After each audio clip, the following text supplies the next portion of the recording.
back, everybody, to another episode of Man Bites Film. This week, we're going to be doing two awesome movies that are currently streaming on Netflix, both of them. So, without further ado, let's go straight into it. Hey, everybody. I'm back. Sorry for the hiatus. I've been gone for a little bit, but here we are again. Can't get rid of me, apparently. So, this week, I'm going to review a Netflix original movie called What Happened to Monday. And it's from this year. It's about an hour and a half, about an hour and, 2 hours and 3 minutes long. It has Glenn Close in it, William Dafoe, and Noomi Rapace, which I'm hoping I'm pronouncing it right. I probably am not.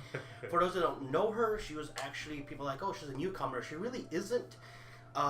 She was the girl with the dragon tattoo. She was like the protagonist in it. She was in Prometheus, Alien Covenant, Alien Covenant, and she was also in Sherlock Holmes. So she's been around for a while. She's also had like lead roles, and she's actually really good in this one. In this movie, actually, she doesn't play one role, not two, not three, but she actually plays 7 roles. It's actually really good. It's, if you've ever seen Orphan Black, it's kind of like that, where there's like one actress playing like a lot of multiple roles, and the film is actually very well done. Premise basically is it's in the future. Society has overpopulated the Earth. Yeah. So Glenn Close, who's a politician in this one, passes this law where you cannot have more than one child. Basically, they pushed the China law of old, where you have to prove that you have the financial stability and the room to have more than one child. Otherwise, any child born after your first one will be put in cryostasis. I can't English well today. English no good. And so that when they find a way to, rebuild the Earth and revive it and whatnot, they will take the siblings out of cryostasis, and they'll be able to have a beautiful world back to them.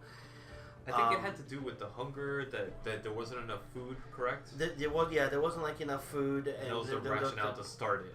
Exactly, yeah. and it was just like a little bit like Hunger Games, where there's the world's coming to almost an end, and there's the high society and the lower society. Yeah.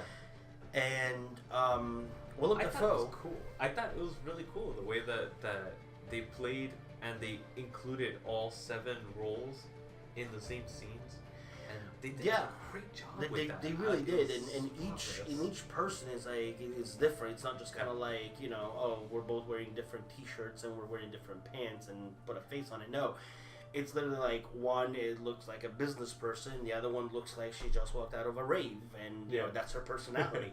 And Willem Dafoe plays the dad who ends up having 7 kids, 7 septuplets. And he names them the days of the week, because he decides that he's going to hide them.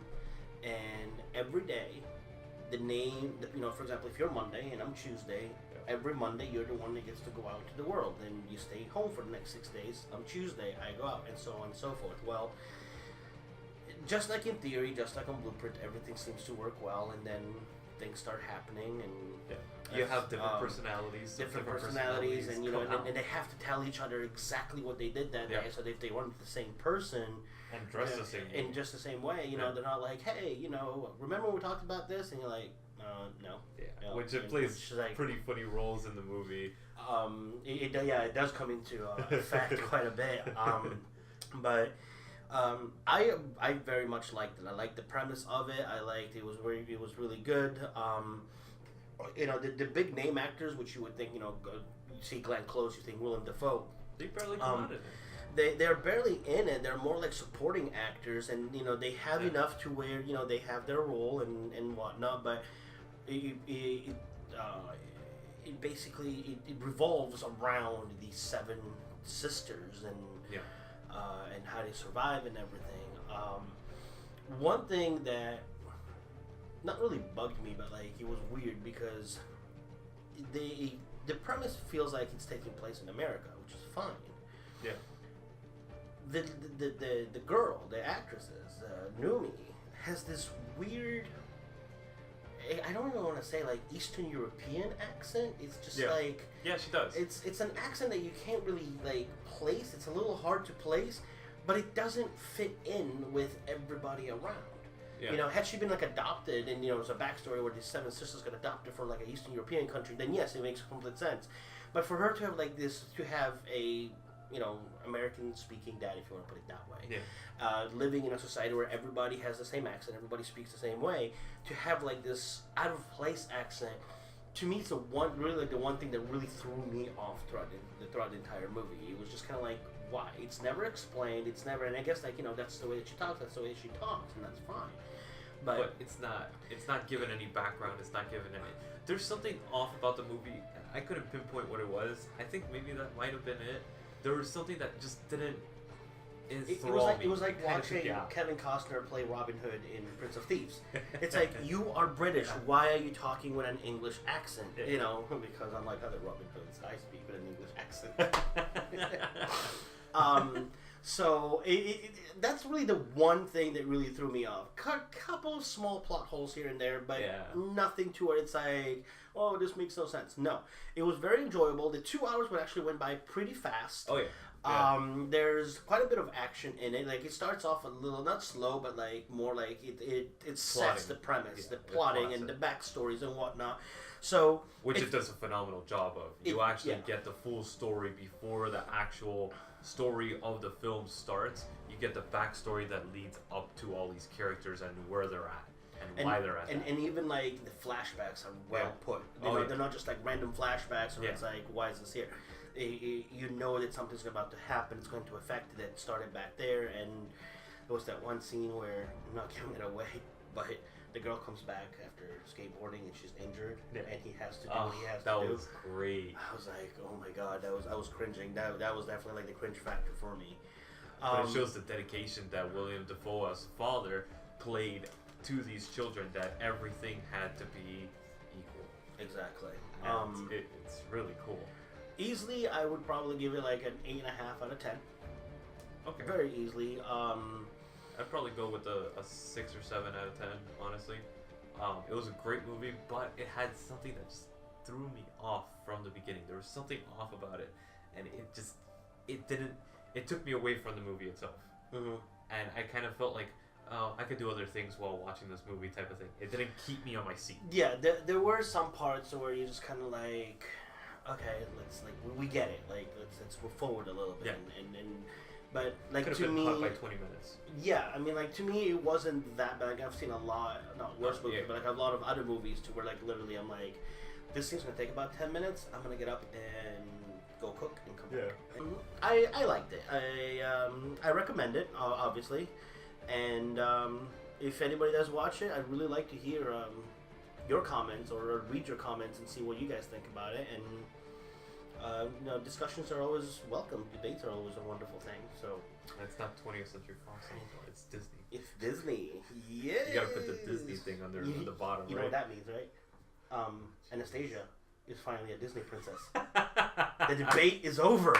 There's no more. No, she's 20th Century Fox. She's not a Disney princess. No, she is. I want to see her come out of like the castle at Disney. I got to see something very similar to what happened to Monday. It's called OtherLife. This is a 2017 film. Runs about an hour and 30 minutes. This is basically this woman that discovers how to compress time by giving a drop into the eyes. It's basically like a medicine. Oh yes. This was very interesting, because it basically gives the whole backstory, and everything is that this woman is trying to discover something to compress time and be able to vivid dream through certain situations. So what she's trying to do is actually try to give her brother a different reality, because he's in a coma right now. So maybe he'll snap out of the coma if he wasn't faced with that actual event that occurred. So she's trying to figure out a way to snap him out of the coma. And the way the brain works is because he suffered a traumatic event. But if you change that traumatic event, would it change his status and get him out of the coma? So it's in the style of I don't know what year. I don't remember what year it came out, but like that Jennifer Lopez movie, The Cell. Yes. Where she goes into his psyche and tries to like bring the kid out. And it doesn't follow that. But okay, no, I'm saying like the thought process. Yes. Okay. Yeah. So basically, the whole story it starts off with that, but the thing that they're doing, and she's developing it behind the scenes, but she obviously needs money to develop it, so she gets this company to want to develop it by doing like vacations on the eyes. So you basically drop in and you could do whatever vacation you want. And you could do a full week vacation within a certain hour time frame, rather than actually going on vacation. You could just spend a few hours when you get home, and you could pretend like you just went on vacation for a week. So now Inception kicks in. Yes. So that's how they're trying to market it and try to sell it to the public. But then obviously there's other uses that could be done for torture, for prison, for everything, of course. And that plays a very important part in this film, and it's basically the whole story revolves around her trying to manipulate the company to do what she wants, which is to save her brother. But outside factors come in and try to take that away from her, of course. So it's all that battle of good and evil and trying to figure out what is justifiable and what is not. And because we can't have anything next to the military trying to come in. It reminds me of Gattaca.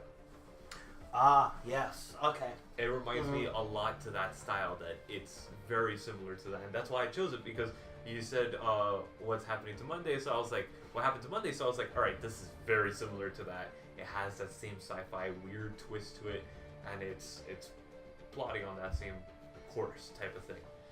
Dystopian future. So I really enjoyed this one. I give this probably about an 8.5 out of 10. It was very enjoyable, and it was something that just completely enthralled you from beginning to end. You don't lose sight. It's fast-paced, but it's not too fast-paced. It doesn't slow down at all.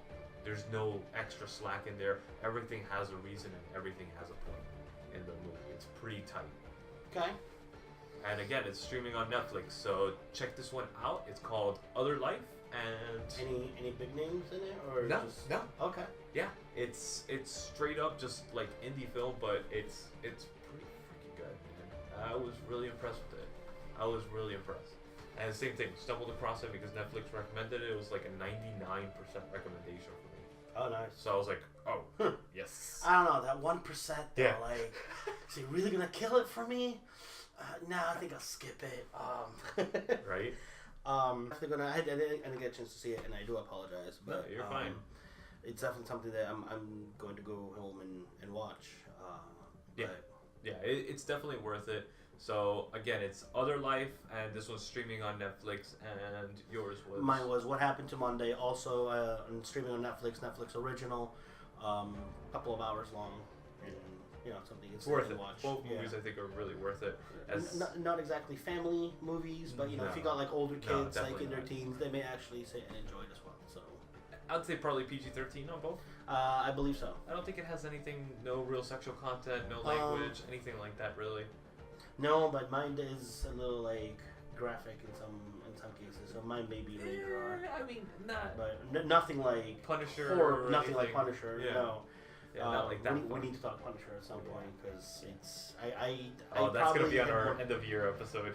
That's definitely gonna be on there. We're probably gonna have it's gonna be kind of coming of the minds because I'm probably one of the very few people that did not really enjoy it. Oh. Yeah. Okay, that's gonna be interesting. Tune in for that one because that's gonna be interesting. Yeah. But yeah, so my name is Lewis. I'm Will.